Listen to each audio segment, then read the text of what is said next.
داعش کی کتاب اس کا 30واں باب 25 آیت سے لے کر 43 آیت تک پڑھیں گے۔ کلام مقدس میں یوں مرقوم ہے، اور جب راخل سے یوسف پیدا ہوا تو یعقوب نے لابن سے کہا، مجھے رخصت کر کہ میں اپنے گھر اور اپنے وطن کو جاؤں۔ میری بیویاں اور میرے بال بچے جن کی خاطر میں نے تیری خدمت کی میرے حوالہ کر اور مجھے جانے دے، کیونکہ تو آپ جانتا ہے کہ میں نے تیری کیسی خدمت کی۔ تب لابن نے اسے کہا، اگر مجھ پر تیرے کرم کی نظر ہے تو یہیں رہ،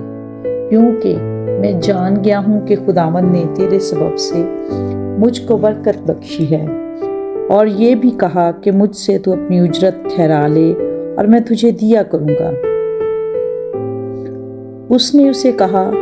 کہ تو آپ جانتا ہے کہ میں نے تیری کیسی خدمت کی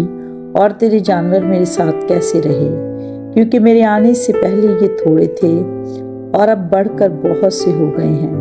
اور خداوند نے جہاں جہاں میرے قدم پڑے تجھے برکت بخشی۔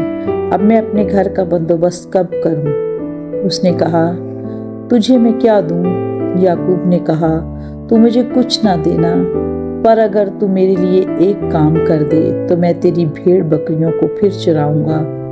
اور ان کی نگہبانی کروں گا۔ میں آج تیری سب بھیڑ بکریوں میں چکر لگاؤں گا،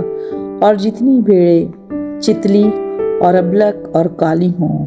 اور جتنی بکریاں ابلک اور چتلی ہوں ان سب کو الگ ایک طرف کر دوں گا۔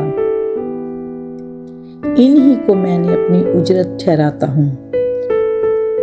اور آئندہ جب کبھی میری اجرت کا حساب تیرے سامنے ہو تو میری صداقت آپ میری طرف سے اس طرح بول اٹھے گی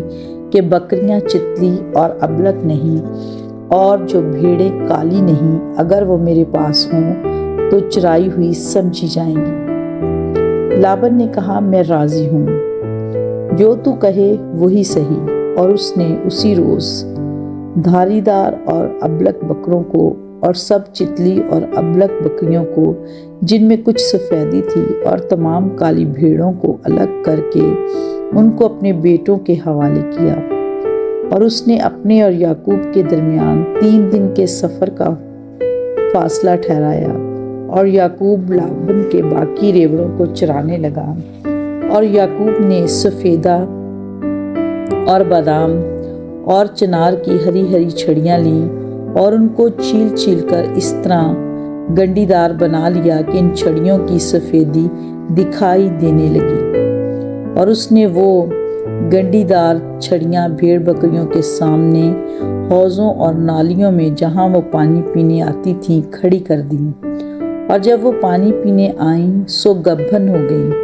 اور ان چھڑیوں کے آگے گبھن ہونے کی وجہ سے انہوں نے دھاری دار چتلے اور ابلک بچے دیے، اور یعقوب نے بھیڑ بکریوں کے ان بچوں کو الگ کیا اور لابن کی بھیڑ بکریوں کے منہ دھاری دار اور کالے بچوں کی طرف پھیر دیے، اور اس نے اپنے ریوڑوں کو جدا کیا اور لابن کی بھیڑ بکریوں میں ملنے نہ دیا۔ اور جب مضبوط بھیڑ بکریاں گبھن ہوتی تھیں تو یعقوب چھڑیوں کو نالیوں میں ان کی آنکھوں کے سامنے رکھ دیتا تھا تاکہ وہ ان چھڑیوں کے آگے گبھن ہوں، پر جب بھیڑ بکریاں دبلی ہوتی تو وہ ان کو وہاں نہیں رکھتا تھا، سو دبلی تو لابن کی رہیں اور مضبوط یعقوب کی ہو گئی۔ چنانچہ وہ نہایت بڑھتا گیا اور اس کے پاس بہت سے ریوڑ اور گدھے ہو گئے۔ پاک کلام کے پڑھے، سنے، سمجھے اور عمل کیے جانے پر خداوند کی خاص برکت ہو، آمین۔